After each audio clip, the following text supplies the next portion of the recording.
small town as fast as it can grow.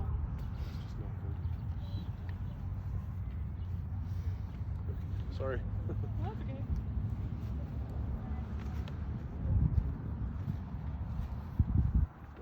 Just making sure everything is all right. We can hear you. Can you hear? I beg you not to say bad things about business that are just trying to follow the rules and stay open. They're afraid, and they have every right to be, because everyone is a judge nowadays. Last February, as the media began to push the COVID fear, business was dreadfully slow. March usually picks up for sales, but it did not, as the fear-mongering had already started working. Then our business was ordered closed. I didn't really want to close, but we were afraid our customers would think that we were not worried about their health. And we were afraid of the threatened fines. 2 weeks to flatten the curve turned out to be 2 months.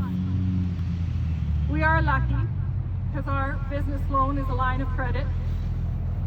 So after a 6.5-hour wait on hold, we had our payments down to interest only.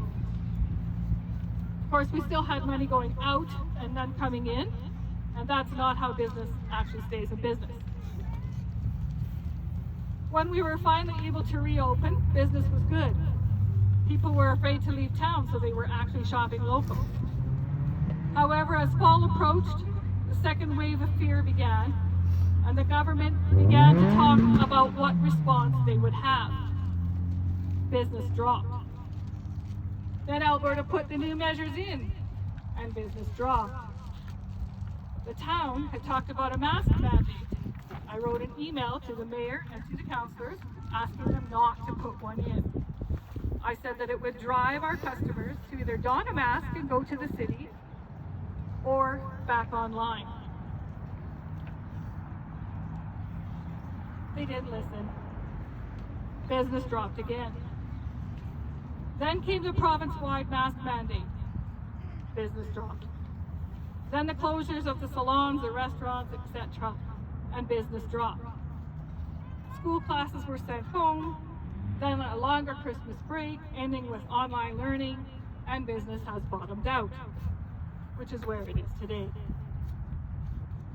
In 2015, we had a recession.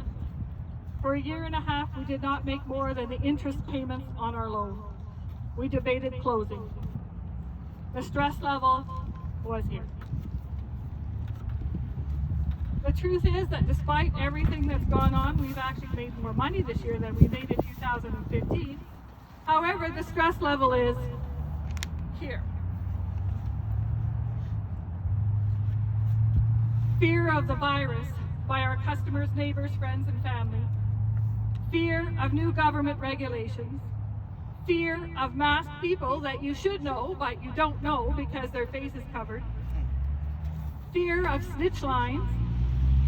Fear of speaking.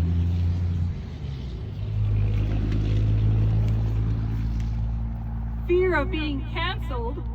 Fear of being together. Fear of getting too close to someone. Fear of fines. Fear of violence. Fear of the very people that are supposed to be there to protect you and your rights. Fear of what is still to come. We are all living in a stress level that's through the roof, and this includes your business people. I was very disappointed in the reaction of people when our politicians were flying off to sunny locations for Christmas. The people of our province and country have been made so fearful that they ask for punishment. What they should have been asking themselves is why these politicians are not afraid. Mm-hmm. Yeah. They should be asking, why do they tell us to be so afraid of our own family that we cannot gather for Christmas? Yet they are not afraid to get on an airplane, go to a foreign country, and run into who knows who. Very telling. Science tells us that people in fear cannot think rationally. so we can't expect them to. This crowd most likely has never let the fear set in, and I believe that there is more of us in the shadows. My prayer for 2021 is for it to be a year of truth, because truth will set the people free. Amen. Woo!